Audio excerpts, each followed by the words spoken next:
A man in Monaco now produces almost $300,000 of wealth per year.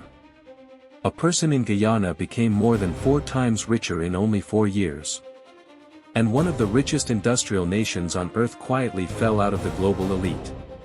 How did factories, oil fields, and entire empires lose ground to tiny states that could fit inside a single city? How did invisible money become more powerful than physical production? This is the story of how the map of global prosperity was completely rewritten. Welcome to Data Race 360. In the year 1990, the world still believed that wealth belonged to great industrial powers. Japan was rising. The United States remained dominant. Western Europe looked untouchable. Yet the richest place on earth was neither a superpower nor an industrial giant. It was Monaco. With an astonishing GDP per capita of more than $81,000, Monaco stood almost twice as high as Switzerland. At the other end of the ranking, countries like China and Vietnam were still among the poorest on the planet. China generated only $300 per person. Vietnam produced less than 100. The gap between the top and the bottom seemed impossible to close. But hidden beneath this stable picture, the old world was beginning to crack. The Cold War had just ended. Entire economic systems were collapsing. New nations were appearing almost overnight. For some countries, freedom brought opportunity. For others, it brought chaos. Iraq became one of the first warnings. A nation that once stood comfortably among middle-income economies suddenly began a dramatic collapse. At the same time, another story was unfolding. Japan was reaching its golden age.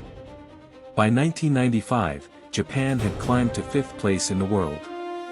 Its GDP per capita had surged to nearly $45,000. A Japanese citizen was now wealthier than an American. And more than 400 times richer than a Vietnamese citizen. For many observers, this looked like the future. At that moment, industrial manufacturing appeared to be the dominant path to prosperity. Technology exports. Automobiles. Manufacturing excellence. Japan appeared unstoppable. But history often hides its turning points behind moments of triumph. Because while Japan was celebrating its success, the seeds of decline had already been planted. And something unexpected was happening elsewhere. Vietnam nearly doubled its income in only 5 years. From an incredibly low starting point, the country began one of the most persistent growth stories in modern history. China was also slowly gathering momentum. New manufacturing powers in Asia were beginning to emerge. Few people noticed. Even fewer understood what was coming. By 2000, the race for the #1 position became unbelievably close. Liechtenstein had nearly caught Monaco. The difference between them had shrunk to barely $5,700. The two tiny states were now locked in a duel for the crown of global wealth. But the real surprise came from a giant. The United States was roaring back. The dot-com boom had transformed America. Its GDP per capita jumped above $36,000. It was now approaching the global top 5. Meanwhile, Japan had suddenly lost its momentum. Its growth slowed. Its advantage over America was disappearing. The Asian financial crisis had changed everything. The miracle of East Asia no longer looked invincible. Money was moving again. And this time, it was chasing something different. Not factories. Not steel. Not industrial production. It was chasing technology. It was chasing ideas. It was chasing intangible value.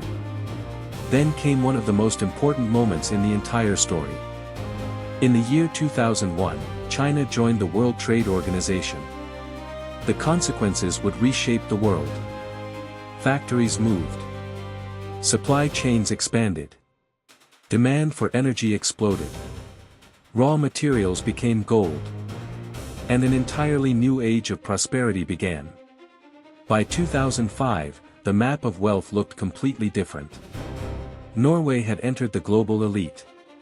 Its oil wealth pushed GDP per capita above $67,000. San Marino also joined the top 5.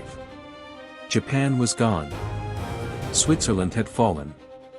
The old order was beginning to break apart. At the same time, China was accelerating. Vietnam kept climbing. Their numbers were still modest. But their direction was unmistakable. Hundreds of millions of people were entering the global economy.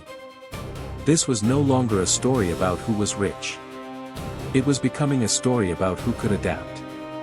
And then the entire world stepped into an age of extraordinary optimism. Everything seemed to be rising. Stocks, property, oil, credit. Prosperity appeared endless. But some of the greatest economic disasters in history arrive precisely when everyone believes the future is safe. And the next shock would change the rules of the game forever.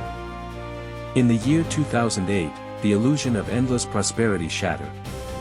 The global financial system trembled. Banks collapsed. Credit disappeared. Entire economies entered recession. Even Monaco suffered a sharp decline. Its income per person dropped dramatically in a single year. Yet something remarkable happened. The tiny financial centers survived. And they recovered faster than almost everyone else. Luxembourg remained above $100,000 per person. Monaco and Liechtenstein quickly returned to their old heights. The crisis had revealed a new reality. Capital could move faster than factories. Money could cross borders more easily than workers. And multinational corporations had learned a valuable lesson. If taxes were high in one country, profits could simply be booked somewhere else. A new era had begun. The era of financial optimization. By 2015, Ireland had become the greatest challenger of all. Only 25 years earlier, it had been a relatively modest economy. Now it was approaching the global top 5. The country had transformed itself into the European gateway for technology giants. The profits of some of the world's largest companies were flowing through Ireland. Its rise was astonishing. At the same time, another story was turning into a tragedy. Venezuela was collapsing. An oil-rich nation that once looked prosperous was falling apart. Its GDP per capita plunged. Its ranking collapsed. The same resource that had created wealth now exposed its vulnerabilities. The data suggested a difficult reality. Natural resources can create extraordinary wealth. But they can also expose deep vulnerabilities. The contrast between Ireland and Venezuela could not have been sharper. One grew richer through invisible capital. The other suffered despite sitting on enormous physical wealth. Meanwhile, China and Vietnam kept climbing. Neither country entered the global elite. Neither country became a tax haven. Instead, they built factories. They integrated into global supply chains. And year after year, they kept moving upward. China's income increased more than 40 times compared with its starting point. Vietnam increased nearly 48 times. Their rise helped transform East Asia into the world's manufacturing center. But the biggest shock was still ahead. By 2020, the world came to a halt. The COVID pandemic froze supply chains. Economic activity collapsed. Many countries entered recession. Yet one country did something almost unbelievable. Ireland accelerated. Its GDP per capita surged again. By the middle of the decade, it had crossed $100,000 per person. It entered the global top 5. And then it climbed even higher. The data increasingly reflected global corporate profits flowing through Ireland rather than the scale of its domestic economy. The world was entering a strange new age. An age where digital value could outweigh physical production. At the same time, another miracle was taking place. Few people had heard of Guyana. For decades, it remained a poor agricultural country. Then everything changed. A massive offshore oil discovery transformed its future. In only 4 years, Guyana's income per person exploded from less than $7,000 to nearly $30,000. It climbed 40 positions in the rankings. One of the fastest rises ever recorded. A country once largely overlooked had become one of the fastest-growing economies in modern history. And while new powers were emerging, one former giant was fading away. Japan. The country that once stood above the United States. The nation that once threatened the entire Western economic order. By 2024, Japan had fallen to 34th place. Its GDP per capita was lower than it had been nearly a quarter of a century earlier. Demographic decline. Deflation. A weakening currency. And a world that had moved toward digital capital.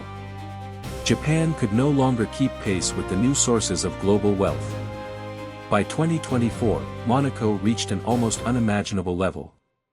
More than $288,000 per person. The gap between first and second place became the largest in the entire dataset. The richest microstates now occupied a level of prosperity far above the rest of the world. And then came one final twist. By 2025, missing data temporarily removed Monaco and Liechtenstein from the top. Luxembourg inherited the crown. Ireland climbed to second place. The global rankings suddenly looked completely different. After 35 years, one question remained. What truly makes a nation rich?